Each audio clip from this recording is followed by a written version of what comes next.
บายดีทุกคนมื้อนี้บ่าวพวนจะพาทุกคนมาเบิ่งบ่าวพวนสร้างจักรตัดหญ้าเนาะเรียกว่าเฮ็ดเองใส่เองเลยลองเฮ็ดเบิ่งว่าเป็นคันน้ำอิฐแหละถ้าว่าได้รับผลบ่าวพวนจึงจะเฮ็ดออกมาขายเบิ่งถ้ามีผู้สนใจผู้มักเนาะตัวนี้นี่ก็ถือว่าลองเบิ่งก่อนก็บ่ได้เฮ็ดแบบจริงจังอย่างไรเนาะเฮ็ดโพมันเป็นไซส์นี่ก่อนก็จะเพราะว่าทำอิฐนี่มันต้องได้แก้ไขอยู่แล้วเนาะจะเฮ็ดให้มันถึกมันนั่นไปเลยนี่ก็คือสิเป็นไปบ่ได้ต้องได้ลองผิดลองถูกเบิ่งตัวใดได้ตัวใดบ่ได้เนาะต้องค่อยปรับปรุงไปซึ่งบางควรจะเฮ็ดเอาจักรสูบน้ำเนาะมาเป็นตัวดึงเนาะจักรสูบน้ำตัวนี้ใส่ส่งใบมีดถึกหน้าตัดนี่อยู่ประมาณ75เซนเนี่ยเพราะว่าใบตัดนี่อยู่36เซนทีนี้ก็บางคนก็จะจอดอันตัวจับเกณฑ์ถ้าว่างานหน้านี่บางคนจะใช้เป็นท่อเป็นท่อแป๊บหันออกมาใส่ลูกปืนลูกใส่บี้นะมันก็จะงามขึ้นมากกว่านี้แล้วมันก็จะบ่ได้จอดตัวนี้นี่ใส่ตัวนี้นี่ลองเบิ่งซื่อๆว่ามันจะได้บ่มันเฮ็ดได้บ่มันจะตัดได้ผลบ่ลองไปเบิ่งก่อนเนาะเนาะมาลองก็บ่ฮู้คิดไว้ซื่อๆก็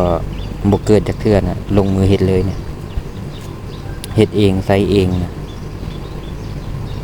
จึงบ่ได้ซื้อเขาซื้ออยู่คืออยู่ไทยนี่ก็แพงไล่ทางจากนี่อยู่ 20,000 ปลายเนี่ยแหละแต่นี่เฮาเฮ็ดไปซอกเอาเหล็กเอานั้นอยู่กองเหล็กเศษนี่มาเฮ็ดเอาไปบ่แม่นน้อยเทื่อเนาะทุกคนเนาะก่อนสิเฮ็ดได้นี่เฮาได้ซื้อเครื่องมาเทื่อละน้อยตัวใดที่ว่าต้องการจึงซื้อมันต้องได้คันว่าซื้อมานี่มันบ่เป็นนี่ก็ทิ่มละล่าทุกคนพระเจ้าจนจะว่าเนาะบองควรไปหยังตลอดกองเหล็กเศษบางเทื่อมือนึงเทื่อนึง2เทื่อพุ่นเลยไปเป็นทิศหมดแล้วทุกคนก่อนสิเฮ็ดได้นะเอานั้นเอานี้มาปรับปรุงใส่บ่แม่นง่ายคิดไว้ซื่อๆแต่บ่ลงมือเฮ็ดก็บ่เป็นทุกคนซึ่งผ่านมาบางคนก็เคยเฮ็ดเป็นรถ3ล้อเนาะรถ3ล้อนี่เฮ็ด2คันแล้วก็ถือว่าใช้งานได้หมดทุกคันแต่ว่ามีคันนึงบางคนมางเนาะมางมาเฮ็ดเป็น4ล้อแต่ก็กำลังสร้างห้างมันไว้อยู่ยังบ่ทันได้จอดเทื่อบ่มีเวลานะช่วงนี้นะทั้งสิเฮ็ดสวนเด้ทุกคนเวียกมันหลายแนวตัวนี้มันต้องได้ค่อยเฮ็ดบ่แม่นฟาวกัน